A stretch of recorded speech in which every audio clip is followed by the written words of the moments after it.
보시는 것처럼 급등한 공시가의 조세 저항 조짐까지 나타나고 있습니다. 민심에 불을 지핀 표면적인 이유는 공시가 급등입니다만 논란의 중심은 아무래도 종합부동산세에 있습니다. 의도한 논란인지 아니면 의회의 반발인지 지금부터 따져보겠습니다. 자, 윤석기 기자, 네. 전체 가구에서 종합부동산세를 내야 하는 가구의 비중은 얼마나 됩니까?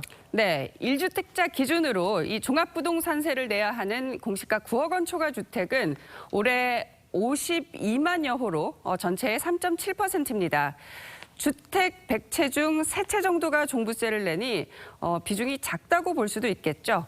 그런데 2017년 9억 원을 넘는 주택은 9만 2천여 호로 전체 공동주택 1242만여 호 중 0.7% 남짓이었습니다. 100채 중 한 채도 안 되던 이 종부세 대상 주택의 비중이 보시다시피 4년 새 5배 정도 뛴 거죠. 예, 4년 새 5배면 상당히 가파르게 오른 셈인데 그럼 기간을 좀 더 넓혀보면 어떻습니까? 네, 종부세는 2005년 이 공시가 9억 원 초과 주택을 대상으로 도입됐는데요. 중간에 기준이 조금 변경된 적도 있지만 애초 9억 원 기준으로 다시 돌아와 16년째 유지하고 있습니다. 그러니까 이 수평으로 일직선인 그래프죠. 그런데 매매가 기준으로 9억 원이 넘는 서울의 아파트는 2005년 2만 9천여 호에서 2021년 66만여 호로 22.5배가 급증했습니다. 경사가 가파른 그래프죠.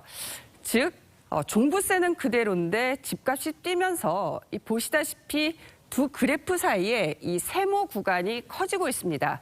바로 이 종부세 대상자가 늘고 있다는 의미죠. 자, 그러니까 집값이 오르지 않더라도 이 공시지가가 계속 오르기 때문에 이 빨간색 구간이 앞으로 계속 넓어진다는 뜻인데 그래도 정부 입장에는 변화가 없죠? 그렇습니다. 하지만 이 16년 전의 9억 원과 지금의 9억 원이 어떻게 같을 수 있냐며 이 종부세 기준을 바꾸자는 목소리가 갈수록 커지고 있습니다. 국회엔 이를 12억 원으로 상향하자는 법률 개정안 등도 발의된 상태인데요. 전문가 의견 들어보실까요?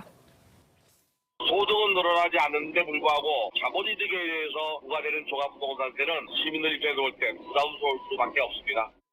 자, 하지만 비싼 집에 살면 세금도 더 내야 한다. 그리고 더 비싼 집에 살수록 세금은 더 많이 내야 된다. 이런 주장도 뭐 일리는 있지 않습니까? 그렇습니다. 종부세의 도입 취지가 그런 것이었고 지금의 정부 주장이 그렇습니다.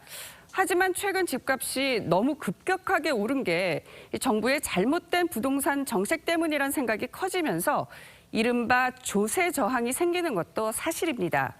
내가 투기를 한 것도 아니고 가만히 있었는데 정부 잘못으로 집값 올려놓고 세금 걱정되면 이사 가라는 논리가 말이 안 된다는 겁니다. 부동산 격차를 줄이기 위해 이 종부세를 도입했다 하더라도 지금으로선 순기능보다 부작용이 더 큰 시점에 왔다고 볼 수 있을 것 같습니다. 예, 그렇군요. 윤석기 기자 잘 들었습니다. 네.